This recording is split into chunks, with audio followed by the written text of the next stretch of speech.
de volta com o Bom Dia Paraíba. Você aí acordou agora ou agora há pouco? Tá ligado na gente desde as 6 horas da manhã ou virou a madrugada? Você conseguiu dormir bem essa noite? Durante o sono, o corpo libera hormônios importantes para ter mais energia, mais disposição. Quando isso não acontece, a pessoa já acorda cansada muitas vezes. Assunto muito pertinente para uma segunda-feira, não é? Quando as pessoas costumam ter dificuldade para pegar no ritmo, ainda mais nesta segunda, depois de um feriado prolongado. Então, para falar sobre essa relação do sono com o cansaço, nosso convidado aqui no estúdio é o médico psiquiatra, especialista em medicina do sono, Bruno Moura Lacerda. Doutor, bom dia. Seja bem-vindo ao Bom Dia Paraíba. A gente sempre fala, segunda-feira é um dia difícil. Isso é comum para muitas pessoas, isso faz parte da nossa própria forma de viver, vamos dizer assim, ou algumas pessoas realmente precisariam de um empurrãozinho? Bom dia, Patrícia. Bom dia a todos. Bem, na verdade, o que ocorre na nossa sociedade moderna é que muitas vezes as pessoas elas já se encontram privadas de sono ao longo da semana. E muitas vezes tentam compensar esse sono, né, no final de semana, mas o sono que foi perdido ele não é mais restaurado. E muitas vezes, né, em virtude de encontros sociais, né, de uma saída para encontrar os amigos, e acabam muitas vezes prejudicando, não é, alterando a qualidade do seu sono. Em virtude disso, na segunda-feira, geralmente, há um prejuízo maior. Eu recebi uma pergunta aqui que eu achei muito interessante. Disso aí, mais ou menos isso que o senhor está falando agora. É a Gisele, do bairro dos Estados, ela dizia assim, minha mãe dizia que mesmo que você durma durante o dia, só o sono da noite é que é verdadeiramente restaurador. Isso é verdade? Isso é verdade. Nós fomos programados para dormir à noite. Não é? O trabalho em turno, inclusive, ele gera um prejuízo importante, né, na vida das pessoas em virtude disso. É de noite que o senhor fala é o quê? De 10 da noite até 4 da manhã? Porque tem gente que acorda muito cedo, tem gente que dorme muito tarde. Isso. Nós sabemos que existe, na verdade, variantes da normalidade.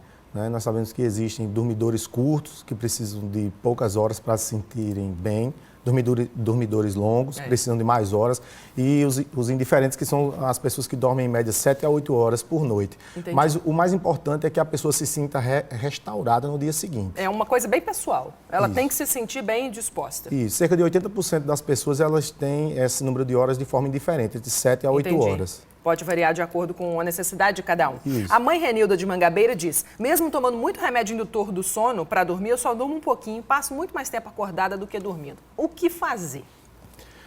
Pois é, ela precisa procurar um especialista, pois a gente sabe que o principal distúrbio do sono realmente é a insônia, mas existem diversas causas para isso. O uso de medicamento muitas vezes pode gerar, né, nós sabemos que aqueles medicamentos tarja preta, né, que são conhecidos como benzodiazepínicos, pode gerar tolerância. Né? Então, para que haja a mesma ação do medicamento, é necessário muitas vezes doses maiores. Entendi. O cérebro se adapta a essa dose. O senhor está falando aí, estou me fazendo uma questão aqui. Eu tenho um amigo, por exemplo, eu acho que muitas pessoas de casa devem conhecer pessoas assim. Ele passa, numa boa, 3 dias sem dormir. Ele quer dormir, às vezes tira um cochilinho durante o dia e passa esse tempo todo. Ele se sente bem, o corpo dele parece que não precisa do sono, eu não sei explicar o que é. No fundo, o corpo dele está tendo algum tipo de prejuízo ou, se ele está se sentindo bem, significa que está ok? Não, ele está privado de sono. Né? Prejuízo vai ter, provavelmente ele não está tendo a curto prazo, mas a longo prazo poderá ter. Poderá ter um problema. Aumenta a chance, né, de aumento do apetite, ganho de peso, né, de problemas cardiovasculares, né, e o risco aumentado para hipertensão e outras doenças. A gente recebeu uma pergunta aqui, tive o nome Isaac, de Cabedelo. Ele disse que é portador de apneia gravíssima. Começou a fazer o tratamento usando CPAP, é assim mesmo o nome? Isso. E não está se adaptando. Tem alguma dica para dormir melhor? Cerca de 40% dos pacientes não se adaptam bem ao uso desse aparelho. Mas ele deve procurar, né, uma assistência adequada para que seja feita uma adaptação, porque existem máscaras, né, e existem também alguns medicamentos que podem ser usados, indutores do sono, que apresentam uma meia-vida curta, para que facilite essa adaptação. A apneia é um negócio que tem que ter atenção, né? Isso, inclusive, nesse gancho que nós falamos agora há pouco, muitas vezes o paciente começa a ficar privado de sono, não libera, não é, hormônios como, por exemplo, a leptina, que é um hormônio sacietogênico, e ele começa a comer mais ao longo do dia, começa a ganhar peso, e isso é um fator de risco para a apneia do sono. É um ciclo vicioso. Então é um ciclo vicioso e muitas vezes começa a não dormir bem em virtude da apneia e começa a se automedicar, piorando ainda mais essa apneia. entendeu? Outra questão que dá um problema no sono, o ronco. É o Gilson de Sapé, quer saber o que causa o ronco e onde que faz o exame? Bem, o ronco pode estar associado à apneia obstrutiva do sono, Também. não é que é um distúrbio respiratório do sono, mas o ronco já é um sinal de que está havendo um estreitamento da via aérea. Com a passagem do ar à noite, em virtude, provavelmente, nós, pelo fato de sermos homens e termos testosterona, nós já temos um fator de risco a mais. E com o sobrepeso, então aumenta a chance de haver esse ruído respiratório. Isso já é um sinal importante que pode ser que esse indivíduo esteja cometido pela apneia. E o exame é a polissonografia, que é o exame de registro da noite inteira. Falando sobre isso, Rogério Navarro do Bessa, qual é a diferença entre a apneia obstrutiva do sono e a apneia central? E ele também pergunta, o que seria a narcolepsia? Pois é, a apneia obstrutiva do sono é um distúrbio respiratório onde há pausas respiratórias, né, onde o distúrbio ele encontra-se na parte motora, certo? Enquanto que a apneia central falta o estímulo a nível cerebral para que haja esse estímulo respiratório. A narcolepsia já é um distúrbio onde há um distúrbio neurodegenerativo, onde há um déficit, né, do sistema de hipocretinas, que tem relação com a vigília. Então, o paciente começa a apresentar ataques súbitos de sono. Minha nossa. E muitas vezes está associado à cataplexia, onde ele perde, né, o tônus muscular, a força muscular. É um distúrbio raro. Eu tenho um consultório em Natal, em João Pessoa, mas aqui em João Pessoa eu tenho 2 pacientes que são narcolépticos. Raro, porém grave. Grave porque claro. Essas pessoas podem até se ferir. Vamos mostrar aqui algumas situações, doutora? A gente foi para a rua mostrar histórias de pessoas que forçam o corpo até o limite para ficarem acordados. Situação, por exemplo, de concurseiros, né, que precisam fazer o dia render. Veja só. Tayan é formado em Direito há 4 anos, mas de lá para cá não se separou dos livros, vive estudando. Eu inicio às 8, paro para almoço e volto depois do almoço e estudo até o final da tarde. Depois paro para dar um treino, para academia, alguma coisa do tipo, e volto até na faixa de 11 horas, meia-noite, dependendo de como estiver o dia. O alvo do advogado é passar no concurso e ocupar uma vaga como analista de tribunal. E para chegar lá, Tayan fica atento aos editais e não desgruda dos livros nem do computador por causa das videoaulas. No mês que vem ele vai fazer mais um concurso, dessa vez no Rio Grande do Norte. E para dar conta do ritmo de estudos, o café se tornou um forte aliado. Tomo 2 xícaras de café por dia. Uma de manhã, assim que acordo, e outra pós-almoço. Só é o suficiente, mais do que isso não é necessário. Sentir sono durante os estudos é comum entre os concurseiros. O problema é que o sono afeta a concentração e aí já viu, o rendimento diminui. O cansaço do corpo e da mente pode fazer qualquer um dormir sobre os livros. Com a Luana já aconteceu diversas vezes dormir sobre os livros. Ela é formada em História e em Sociologia e agora faz o 3º curso de graduação, Direito. E antes mesmo de terminar esse curso, ela tem um objetivo: passar num concurso público. Ao lado do computador não falta energético. Luana conta que fez um cronograma de estudos para conciliar o trabalho como professora, a graduação e os estudos para o concurso. Eu chego por volta de meio-dia do trabalho e aí almoço, descanso até 1h da tarde, 1h30. Aí vou estudar alguma coisa da universidade, fazer uma revisão ou então iniciar uma leitura, estudar o conteúdo que o professor vai dar nesse dia, né? Ou então que ele deu na aula anterior. Isso dura cerca de 2 horas. Nisso eu tomo banho, me arrumo, pego o ônibus dos estudantes e venho para Campina. Chego em Campina, assisto aula, chego de 6 horas, volto de 10 horas da noite, chego em casa por volta das 11h40, aí quando eu chego, vou ler também, né? Aí durmo por volta das 2h30 da manhã. A lista parece não ter fim e a vida de Luana é mesmo agitada. Sem contar que ela só dorme 4 horas por dia e já sente os reflexos disso na saúde. O seu corpo sente, né? Então eu tenho dores de cabeça constante, inclusive eu sempre ando com dipirona, né? Porque é a única coisa que passa. Mesmo assim, Luana não desiste.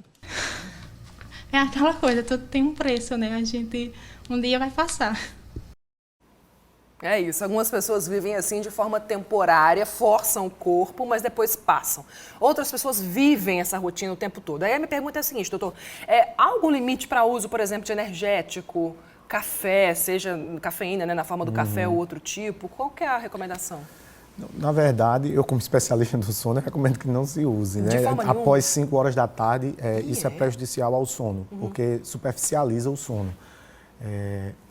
Entretanto, a gente sabe que, né, que a nossa sociedade é extremamente competitiva, né, e gera, né, esse tipo de comportamento.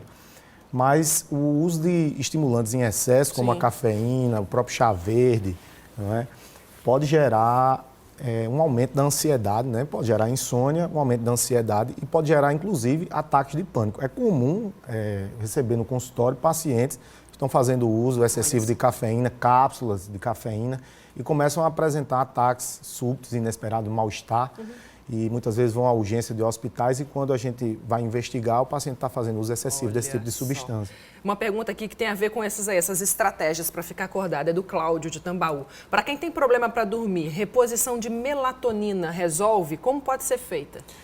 Melatonina a gente utiliza nos distúrbios de ritmo, né? Ou seja, o paciente...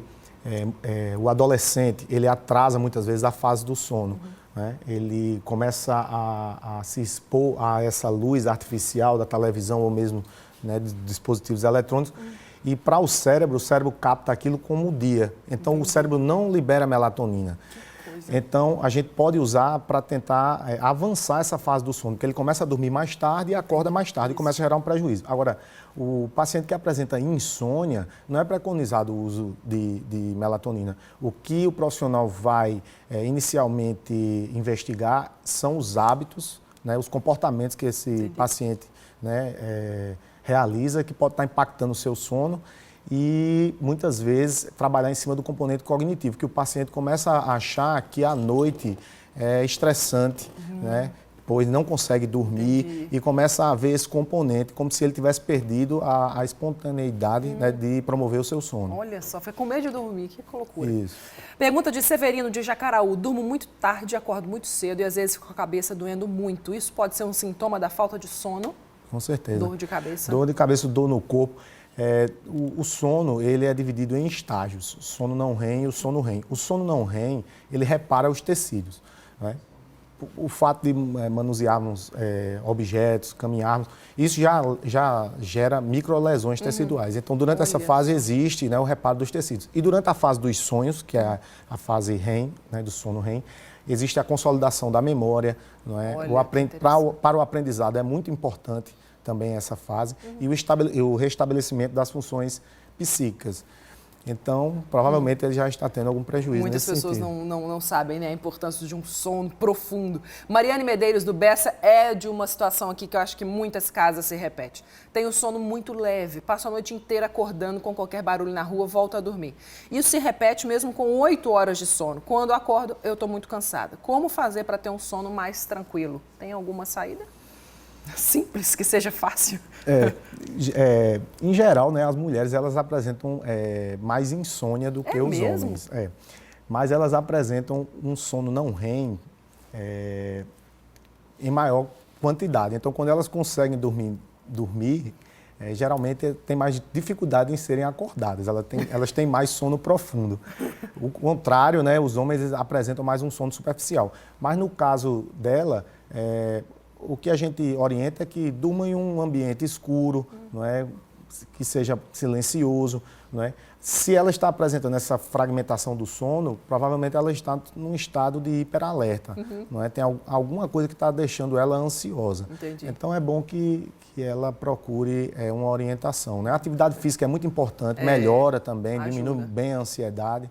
Entendeu? Muito bem. Olha só a pergunta da Neves de Cruz das Armas. Que interessante. Ela disse que vai completar 70 anos e dorme muito. Ela quer saber se isso é normal. Ela não toma nenhuma medicação. O que acontece com o sono nessa fase nos idosos? Na verdade, ocorre um encurtamento. Né? A gente dorme cada vez menos com o passar do tempo. Se ela dorme mais, né, do que dormia e sente uma necessidade maior de sono, talvez seja um indício também de algum problema. Mas se não há nenhum prejuízo para ela, né, se ela não tem sonolência diurna, então não há tá tudo que se ok. preocupar.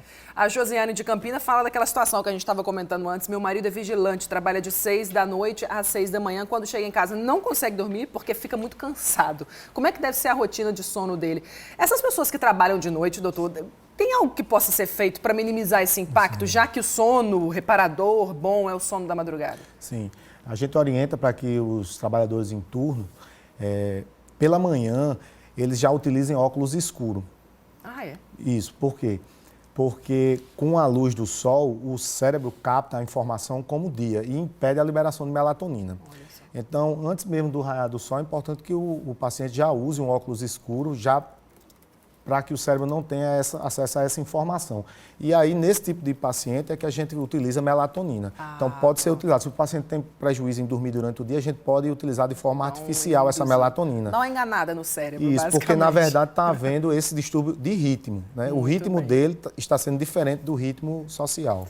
Doutor Bruno Moura Lacerda, médico psiquiatra, especialista em medicina do sono, ajudando um pouquinho a você de casa, que provavelmente faz parte de uma massa imensa de pessoas que têm dificuldade para dormir ou dificuldade para acordar, às vezes, quem sabe. Doutor, muito obrigada, pela ajuda. Foi um prazer recebê-lo. Eu que agradeço. Até a próxima.